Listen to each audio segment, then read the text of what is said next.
নমস্কাৰ, মোৰ নাম মৃণালী সেনাপতি। মই অসম ৰাজ্যিক গ্ৰামীণ জীৱিকা অভিযানৰ অন্তৰ্গত কলেজ কলনী বাপুজী মহিলা আত্মসহায়ক গোটৰ এগৰাকী সদস্যা।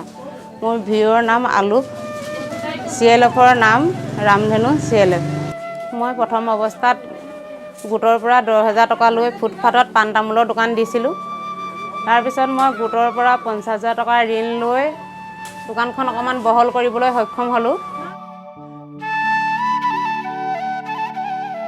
মোৰ তাৰপিছতে স্বামী 2017 চনত অকাল বিয়োগ ঘটে। তেতিয়াই মই অকণমান মানসিকভাৱে ভাগি পৰিছিলোঁ, কিন্তু গোটৰ সদস্যাসকলে অকণমান সহায় সহযোগ আৰু মোৰ পৰিয়ালৰ মানুহে অকণমান সহায় কৰাৰ বাবদ মই দোকানখন আকৌ পুনৰ দিবলৈ সক্ষম হ'লোঁ।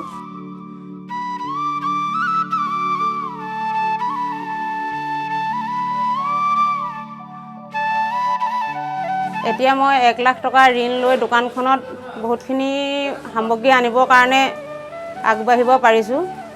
এতিয়া দোকানত কচমেটিক আৰু মণিহাৰী বস্তুৰ লগতে পাণ তামোল অন্যান্য বস্তু পোৱা যায়। মোৰ বছৰেকীয়া আয় 1,50,000 মান হয়। তাৰ বাবে মোৰ ঘৰখন ধুনীয়াকৈ আজিৰ তাৰিখত ঘৰখন ধুনীয়াকৈ চলাই যাব পাৰিছোঁ। মোৰ এহাল সৰু ল'ৰা ছোৱালী আছে।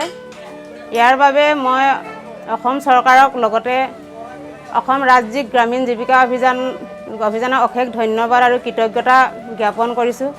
ইমানখিনি সুবিধা নোপোৱা হ'লে মই হয়তো ইমানখিনি আগবাঢ়ি যাব নোৱাৰিলোহেঁতেন।